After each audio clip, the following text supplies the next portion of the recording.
Good morning बच्चों। आज हम पादप जल संबंध का एक नया टॉपिक पढ़ेंगे, स्फीति दाब और भित्ति दाब। बच्चों मोस्ट इम्पोर्टेंट टॉपिक है, क्योंकि आगे जो हम पढ़ेंगे इस चैप्टर के अंदर वो पढ़ेंगे जीव द्रव्य कुंचन पढ़ेंगे, डीपीडी पढ़ेंगे, विसरण दाब न्यूनता, ठीक है ना, जल विभव पढ़ेंगे। तो वहाँ पर ये दोनों दाब बहुत ज़्यादा काम आएंगे, तो आपको इनको ध्यान से क्या करना है, पढ़ना है। देखो मैंने आपको पहले विलयन के प्रकार बताए थे, एक तो था समपराश्रयी विलयन, एक था अति पराश्रयी विलयन, और तीसरा कौन सा था बच्चों, अल्प पराश्रयी विलयन, ठीक है ना। और ये विलयन परासरणी सांद्रता के आधार पर थे। ठीक, मैंने आपको ये बताया था यदि समपराश्रयी विलयन है तो विलयन की परासरणी सांद्रता कोशिका की परासरणी सांद्रता के बराबर होती है। जो कोशिका उस विलयन में रखी हुई है उसकी परासरणी सांद्रता और विलयन की परासरणी सांद्रता बराबर हो तो ऐसे विलयन को अपन क्या बोलेंगे, समपराश्रयी विलयन, ठीक है। अति पराश्रयी विलयन में मैंने आपको बताया था जब कोशिका की परासरणी सांद्रता तो क्या है, कम, और विलयन की परासरणी सांद्रता क्या है, कोशिका की परासरणी सांद्रता से ज़्यादा, तो वो विलयन क्या कहलाएगा बच्चों, अति पराश्रयी विलयन। जब विलयन की परासरणी सांद्रता कम है और कोशिका की परासरणी सांद्रता क्या है, ज़्यादा है, तो विलयन क्या कहलाएगा बच्चों, अल्प पराश्रयी विलयन। दूसरी बात मैंने आपको बताई थी कि जो जल की गति होती है वो हमेशा कम परासरणी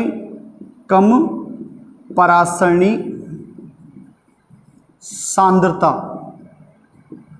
वाले क्षेत्र से, कम परासरणी सांद्रता वाले क्षेत्र से अधिक परासरणी सांद्रता, अधिक परासरणी सांद्रता वाले क्षेत्र की ओर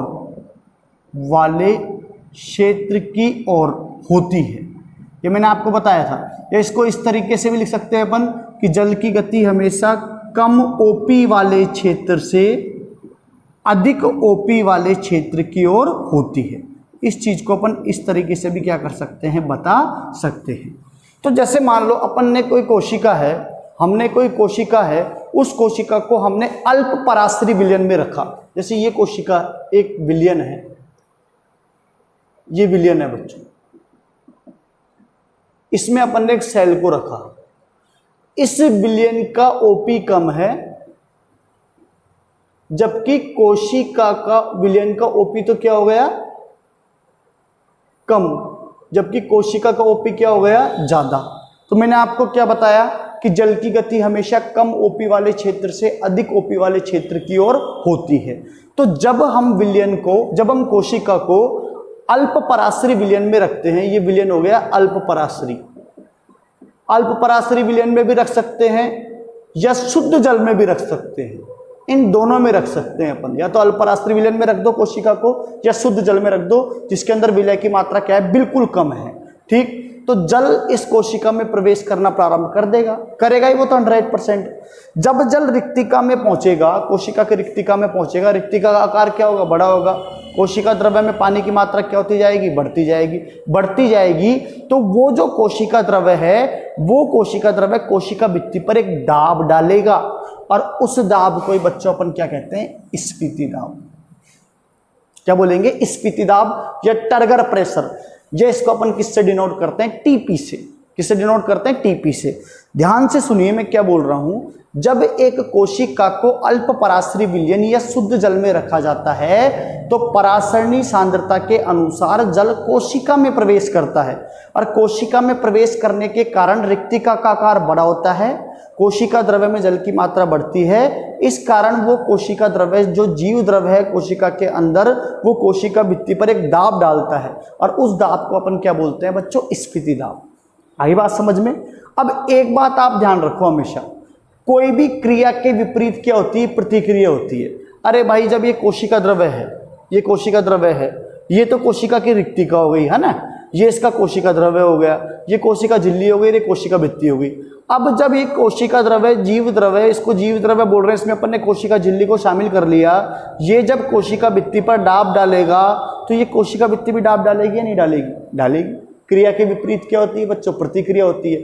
तो इस भित्ति के द्वारा डाला गया दाब, इस भित्ति के द्वारा इस जीव द्रव्य पर डाला गया दाब क्या कहलाएगा, भित्ति दाब कहलाएगा।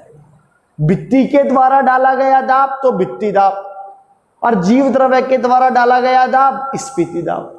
टेंशन ही नहीं लेनी है।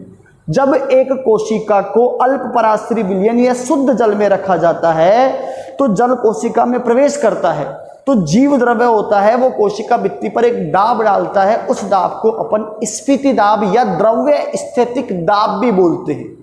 इस दाब को अपन द्रव्य स्थितिक दाब के नाम से भी जानते हैं। तो इस दाब को अपन क्या कहते हैं? द्रव्य स्थितिक दाब। और जितना दाब उस जीव द्रव्य के द्वारा कोशिका भित्ति पर डाला जा रहा है उतना ही दाब कोशिका भित्ति किस पर डालती है? जीव द्रव्य पर डालती है। और उस दाब को अपन क्या कहते हैं? भित्ति दाब कहते हैं। आई बात समझ में? अब देखो अपन आगे टॉपिक पढ़ेंगे जीव द्रव्य कुंचन वगैरह, उनमें सब में काम आएगा ये। स्लथ कोशिका में, स्लथ का मतलब मैंने आपको बता दिया था, 2 टर्म बताई थी मैंने आपको। स्लथ का मतलब तो क्या होता है बच्चों? पिचकी हुई। स्लथ का मतलब कैसी सेल हो गई? पिचकी हुई। और स्फीति का मतलब फूली हुई, फूली हुई। तो अब एक बात सोचो आप, स्लथ कोशिका में स्फीति दाब क्या होता है? शून्य होता है। एक सीधी सी बात है, जब कोशिका पिचकी हुई है, उसके अंदर जल की मात्रा नहीं है, तो जीव द्रव्य कोशिका भित्ति पर कैसे दाब डालेगा? नहीं डाल सकता। तो उस कंडीशन में स्फीति दाब क्या हो जाएगा? शून्य हो जाएगा। तो उस कंडीशन में स्फीति दाब क्या हो जाएगा बच्चों? शून्य हो जाएगा। स्लथ कोशिका है, पिचकी हुई है, जीव द्रव्य में जल की मात्रा नहीं है, तो जीव द्रव्य कोशिका भित्ति पर कैसे दाब डालेगा? और नहीं डालेगा तो उस कंडीशन में स्फीति दाब क्या हो जाएगा? शून्य हो जाएगा। खत्म बात। दूसरी बात, पूर्ण स्फीत कोशिका, पूरी फूली हुई कोशिका है, पूर्ण रूप से स्फीत है। आई बात समझ में? उसमें टीपी व डब्ल्यूपी, भाई पूरी स्फीत है तो उसके अंदर जल की मात्रा अधिकतम है।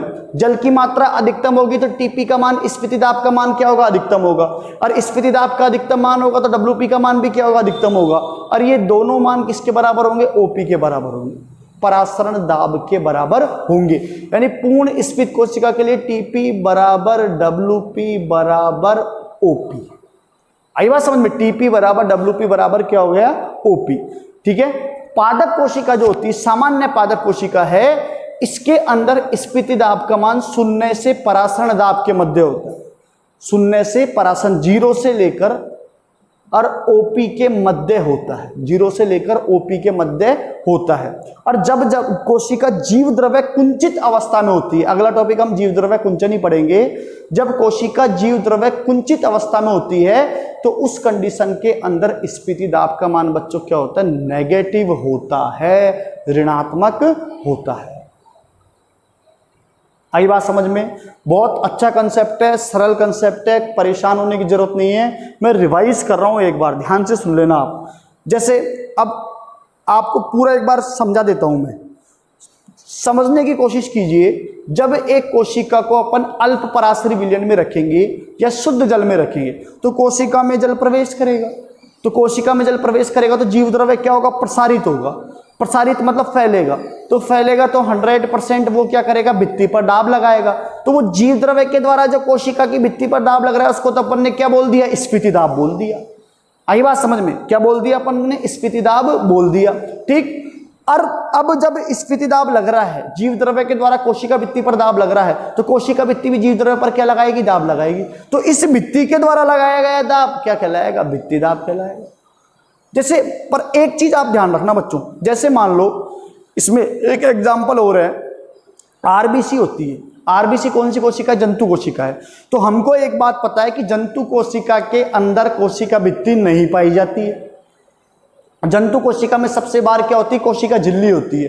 तो अब जब अपन आरबीसी को, ठीक है, या किसी जंतु कोशिका को अपन आसुत जल में डाल देंगे तो उसमें कोशिका भित्ति तो है ही नहीं, जल उसके अंदर प्रवेश करता जाएगा और वो कोशिका क्या हो जाएगी? फट जाएगी।